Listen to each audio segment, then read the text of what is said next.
last week I talked about, it was no accident that all of these wonderful things are coming to Davie County. We worked very hard, and I'm going to show you what our plan is, how we got to that point, and what it centers on. I talked about all the good things, kind of as a hook for you to want to know what the plan really is. Now, as always, our plan is based on what our people in Davie County tell us they want. Because if the people in Davie County, if our community tells us what they want in education, I guarantee you, every other county in North Carolina and across the nation, that's what they want too. So in thinking that we can really be a model for North Carolina and the state, Davie County is right on target with everything that they're saying. We keep getting reaffirmed about that. I want to show you the actual plan. But before we start, I do want to review. Many people don't understand what STEM is. Well, concentrated efforts in areas of science, technology, engineering, and mathematics. But it's very important. If we were doing what we needed to do, and it was just about science, technology, engineering, and mathematics, we just say, let's teach more of that. That's not it. We are talking about STEM as a way to integrate all disciplines across the board, and it's a different way of looking at the classroom, the teacher, and the student. Go ahead. Okay. Last week, this is not rocket science, even though rocket science is a STEM career. Very simple. We think that education is the key to economic development and success. That education must prepare students to be members of the 21st century workforce, which translates to STEM careers. We already know 60% of the workforce will be STEM, if it's not already. We're approaching that anyway.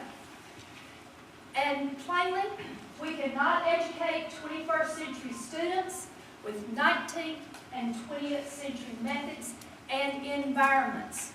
Notice I don't say classrooms, I say environments. Okay.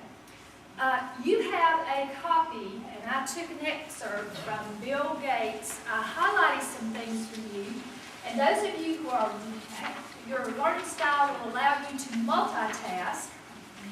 What I want you to do is I want you to keep referring to that sheet as we go through. Now, I've hinted, as any good teacher would, that there are some things in there that you'll see that are very, very on point. But Mr. Gates said that in another way. He said, in the United States, we believe the best way to improve lives is to improve public education. America's education system has been fundamental to its success as a nation, but the way we prepare students has barely changed in 100 years.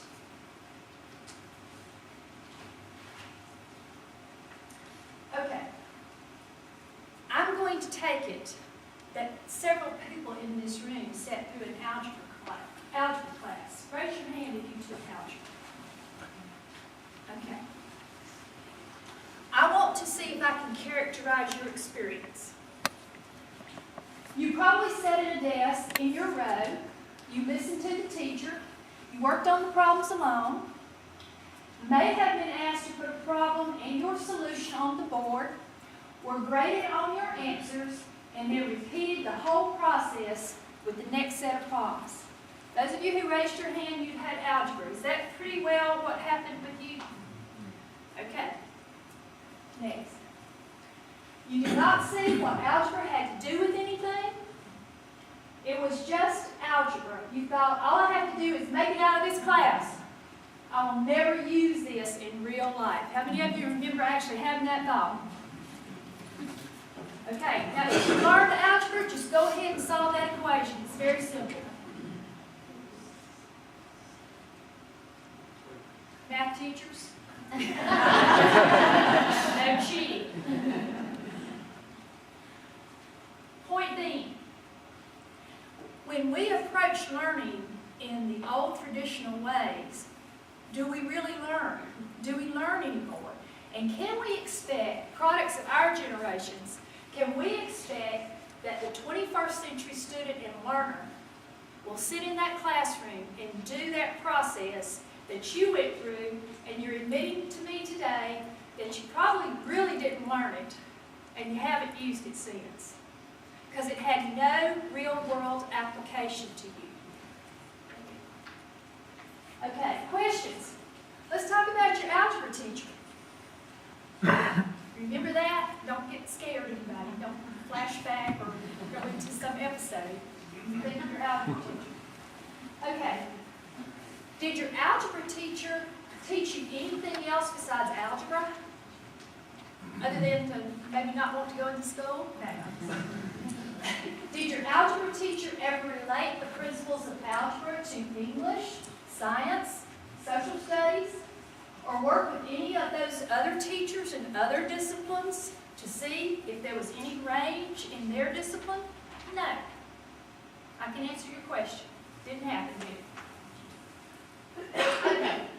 Let's look at this a different way. Let's try it again. You and some fellow students decide to figure why it always takes ships longer to sail to America from England than it does for the same ships to sail from England to America. That's a real world problem, right? You need to come up with a solution. It happens. Why does it happen? Together, you use math to determine the speed of currents.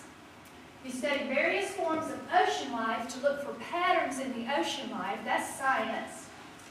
You study the history and culture of ocean travel between the two countries. And then you write, chart, and publish your findings and answer. Does that seem to you like a good way to pull in all those disciplines to solve a problem? Real world application? You thought it up, you saw it, you want to solve it. He's on the 100, my favorite bill, by the way. I don't know that I've ever seen 1,000. That's exactly what Ben Franklin and his friend Timothy Folger did in 1769. The answer to their problem was the discovery and the naming of the Gulf Stream. And that's where it came from. This, even though it was 1769, represents integrating across the curriculum.